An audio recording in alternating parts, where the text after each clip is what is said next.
América vencer o recurso nos tribunais, ele finaliza como líder. Mas, no cenário atual, ele ainda fica no rebaixamento abaixo. Qual é o sentimento que você leva do jogo de hoje? Boa noite. O sentimento é muito positivo. Hoje, terminar com 17 pontos, melhor ataque junto com o rival, melhor defesa junto com o Potiguar de Mossoró, melhor saldo isolado e 80% de aproveitamento. Então, isso demonstra o que esse elenco é capaz de fazer, né? E o sentimento é positivo sempre, sempre, principalmente pelo desenvolvimento de tudo que vem se fazendo.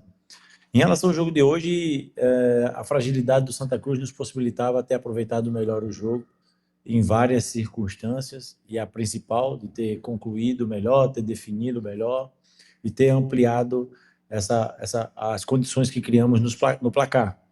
Mas uma coisa eu não posso reclamar desse grupo é falta de entrega, falta de comprometimento, e mesmo com a fragilidade do adversário, não se demonstrou o que eu mais cobrei para ele no intervalo, para eles não entrarem nessa armadilha, de entrar num processo de acomodação. Não, se buscou a vitória a todo momento e criou as oportunidades, mas infelizmente não conseguindo reverter todas elas em gols, principalmente no segundo tempo.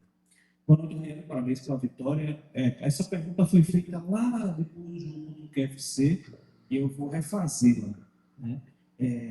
Contra o Potiguar de Mossoró, a gente viu uma América um tanto nervoso, principalmente nos primeiros minutos de jogo. Talvez por tudo que tem acontecido lá em Serra do Mel. Já no jogo de hoje, a gente já viu uma América um pouco mais paciente, trabalhando a bola, realmente buscando os melhores espaços ali. A gente viu o Santa Cruz muito bem postado, principalmente do meio para trás, fazendo as linhas e o balanço das linhas, os balanços das linhas estavam muito bem feitos. Como é que tem sido trabalhar a cabeça desses atletas para que eles não se deixem influenciar pelo que acontece hoje? Lá em Serra do Mel foi uma conjuntura, não vou voltar muito nos detalhes, mas uma das coisas que nos limitou bastante foi o campo também, e criamos algumas que poderiam ter se convertido na vitória, né? Hoje foi o América, principalmente no início, no primeiro tempo, foi um América que foi espelho durante todo o campeonato nas suas melhores apresentações. Fez o gol muito cedo, fez um gol que envolveu o adversário e continuou e não deixou o adversário jogar. Então foi um primeiro tempo muito forte, muito forte. Claro que a gente nunca pode, eu não gosto de descredenciar o adversário. Então o adversário, como você bem falou, ficou muito fechado. Tentamos criar algumas oportunidades por dentro que não é que não fomos felizes. A forma como eles nos marcaram dificultou realmente essa entrada por dentro, e fizemos 2 gols, a bola vindo pelo... O primeiro não foi uma bola trabalhada, o segundo a bola vindo pelo lado, e o primeiro tempo ele espelhou muito a nossa campanha a nível de tudo. Fizemos, como eu bem falei, fizemos um gol muito cedo e tivemos imposição durante todo o primeiro tempo, principalmente, né? E trabalhar a cabeça desses atletas não é tão difícil, sabe, Canindé? Por quê? Porque não é difícil. São caras muito concentrados. Todos os dias no nosso CT há uma entrega muito grande. Eu enalteci, principalmente quem não joga, o G2 e o G3, no treino da quinta-feira. Nós voltamos de Mossoró, chegamos aqui em Natal às 5 da manhã e representamos para o treino à tarde, estendemos um pouquinho e treinamos às 6 da noite. E eles me entregaram um treino muito forte, muito pesado. Então, por isso que eu falo que é fácil trabalhar a cabeça deles, porque são caras que nos demonstram todos os dias o que eles querem e onde eles querem chegar. Rogério, boa noite. Você tocou no ponto na sua primeira resposta sobre ataque, né? Finalizações. Eu quero ir mais ou menos nessa pegada em relação de índice de acerto. Depois daquelas 3 primeiras rodadas, né? O América venceu por 4-1, por 3 goleadas, e aí depois teve meio que um vácuo aí de aproveitamento lá na frente. Hoje você voltou a balançar as redes 2 vezes, teve um gol contra, mas são 3-0 para o América hoje. É uma questão que o início da competição é que teve um índice de aproveitamento alto demais, ou que depois as suas peças em tempo de finalização baixou a qualidade? E aí, dentro dessa sua resposta, eu queria que você falasse do Salatiel, já que você tem 2 opções de banco, como hoje o Wellington Tanque e até o Ricardo Hugo. Eu vejo mais por preparação do adversário para nos marcar do que a falta de empenho, de concentração para finalizar. Se nós entendermos o processo, aquele gol contra o Laguna que o Souza faz no segundo pau, então está todo mundo preenchendo aquilo ali para não acontecer mais. E hoje ele fez o contrário, ao invés do segundo, ele foi no primeiro, por isso que ele cabeceou a bola e surgiu a condição do segundo gol. Então, há também um estudo dos adversários para tudo aquilo que nós fazemos e cabe a nós variarmos como foi feita a variação hoje, né? Em relação ao Salatiel, é um cara que se entrega muito. O jogo passado ele foi muito importante no jogo. Por isso eu estendi o máximo a sua substituição, porque ele estava entregando coisas que não é fácil entregar. Ele segurou praticamente os 3 zagueiros do Potiguar, briga muito e ajuda na marcação. Claro que o Tanque está precisando ritmar um pouco mais, por isso que eu tentei estender um pouquinho de mais tempo para todos que entraram. Haja vista que eu perdi, eu já fiz todas as modificações com 20 minutos, eu acho, 22, já tinha feito as 5 substituições, era justamente para tentar ritmar esse pessoal que está precisando. Galvão está muito tempo sem jogar, o Lopes estava muito tempo sem jogar, o Tanque desde dezembro. Então, a entrada desses atletas foi justamente tão cedo, foi justamente para também aproveitar aquilo que o adversário nos dava essa condição de fazer essas substituições o mais cedo possível, para tentar ritmá-los. Mas a briga entre Tanque e Salatiel, também a briga entre Luiz e Mendes, Charles e Evandro, como eu já bem destaquei para vocês, é muito em cima do bom elenco que temos nas mãos. Boa noite, professor. Parabéns pela vitória. Eu queria saber do senhor, hoje a América está rebaixada para segundo. A gente viu que na primeira instância a América não conseguiu reverter, até aquela temporada a América não perdeu a competição, não perdeu a temporada. Eu queria ver se para o senhor é um baque muito grande, fazendo um começo perfeito, sem derrotas e podendo ser rebaixado para segundona. E para além disso, qual o planejamento do América caso isso se concretize, esse rebaixamento? Eu queria saber do senhor essa visão e também esse planejamento para caso se concretize. Obrigado. Primeiro que eu não me considero rebaixado. Essa semana, na quinta-feira, após o julgamento, eu senti um certo baque dos nossos atletas, porque estávamos todos no CT, o treino foi mais tarde, como eu já bem falei, e senti um certo baque deles, senti um baque da própria comissão técnica, e senti um baque até quando cheguei em casa. E eu sempre disse desde o início, nas 2 instâncias vai ser muito difícil nós ganharmos aqui.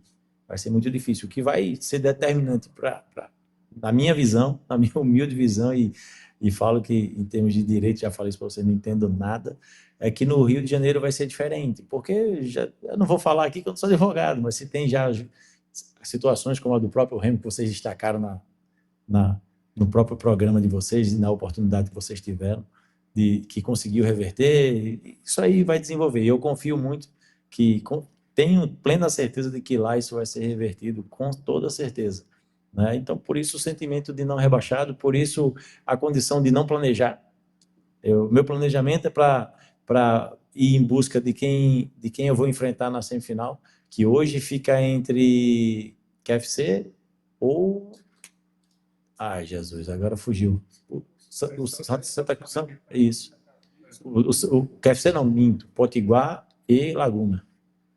Hoje dá Potiguar e Laguna. Então, meu planejamento já é estudar esses caras, fazer um reestudo de tudo que eles podem fazer, né? Assistir as semifinais e me preparar.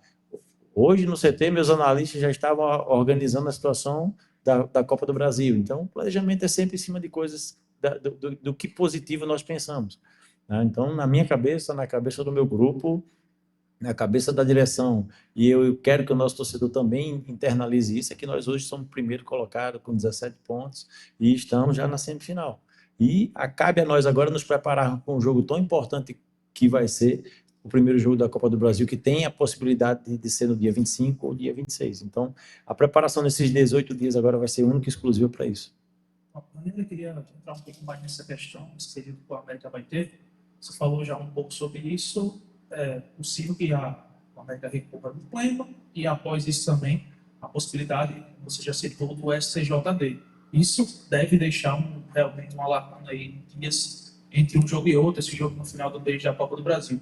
Como é o trabalho, você que está fazendo o jogo quarta, domingo, de 3 em 3 dias praticamente, como é o trabalho que é que muda no dia a dia, agora, para quem sabe, ter aí 18 dias sem jogos? E uma outra pergunta para complementar, após o término dessa primeira fase, o que é que você analisa desse elenco, se você sente ainda necessidade de alguns reforços para, quem sabe, potencializar alguns setores no América. Obrigado. Primeiro, esses 18 dias é equalizar. Nós temos alguns atletas que chegaram depois, chegaram com a temporada andando, então é equalizar. Eles estão muito próximos já, né? Só perdem e essa questão de perder realmente faz a diferença, que é no ritmo de jogo. Então, a comissão já estudou a possibilidade de colocar alguns amistosos, seja com a equipe amadora, mas só para esse pessoal que não vem jogando, que nós precisamos equalizar essa condição de jogo. Jogar faz muito bem. Hoje o Vitor, nosso preparador, durante o jogo, chegou para mim e fez como o jogo faz bem, que hoje foi nosso terceiro jogo em menos de uma semana e como nós fomos fortes no jogo, né? Então isso só mostra a condição que esses atletas estão, na condição física, num nível muito, muito elevado. E cabe nesses 18 dias uma manutenção bem equilibrada desses que já chegaram num patamar que a gente considera muito bom, né? E equiparar aqueles que estão mais abaixo, vamos dizer assim. E essa equiparação vai ser tentando esses amistosos, ou então um próprio 10 contra 10 com a duração maior, que às vezes até melhor um 10 contra 10 entre nós do que trazer uma equipe amadora. Então equalizar bem essa condição para justamente aproveitar bem esses 18 dias. E eles entregam bem todos os dias, e eles são sabedores do quão importante vai ser esse jogo da Copa do Brasil, e esses 18 dias eu tenho certeza absoluta que vão ser muito fortes. É claro que, devido a toda essa sequência, a gente vai dar uma folga de 2 dias agora, reapresenta na quarta-feira e vamos tocar em frente, sem direito a carnaval, sem nada, porque sabemos da importância que temos pelos jogos da frente. Nélio, boa noite. Queria tocar no assunto que eu lhe perguntei da primeira coletiva do jogo contra o Pagacerense, que era de capitão. Lá na oportunidade foi Paraíba, de lá para cá. Renan usou a Sadeiro, Souza, o jogo terminou. Queria saber se a ideia é essa, ter um rodízio, como tem que fazer na seleção brasileira. Essa é a sua ideia? De todos terem a oportunidade de ser capitão da equipe? Obrigado. Primeiro que a escolha do capitão, eu juntei 5 atletas, que agora vocês vão ficar sabedores de todos eles. É justamente esses 4 que você bem falou. Renan, Paraíba, Souza, Jutsu e tem mais o Jansen. Então eu escolhi esses 5 atletas para justamente esses caras dividirem responsabilidade. Se você ser capitão não é fácil, não é só chegar ali e ir para o cara ou coroa, não, tem muita coisa por trás de você ser capitão. Então ficar concentrado em um único atleta, nas últimas oportunidades que eu tive de fazer isso, ficou muito ruim para aquele atleta. Fica uma situação muito sobrecarregada. E esses 5 foram escolhidos por história dentro do clube, conquistas, respeito que os mesmos têm, sem nem precisar fazer muito esforço para isso, porque são referências, e são 5 caras que não têm a vaidade de serem capitães. Então isso foi a melhor coisa que eu encontrei ao reuni-los, sabe? Reuni e enxerguei isso muito bem. Não preciso chegar e dizer, vai ser você, vai ser você. A sequência, eu disse para eles, a sequência é aleatória, eu que escolho no momento, né? Tanto que hoje eu escolhi o Souza e ele, sem problema algum, assimila bem essa condição, e está sendo muito positivo isso. Porque eles têm uma certa liderança perante a todo o grupo, e todo o grupo tem uma condição de respeito muito grande para com todos eles. Tá aí Márcio Saraiva, amigos da Marcos Lopes TV 98 FM, encerrada a entrevista coletiva com o técnico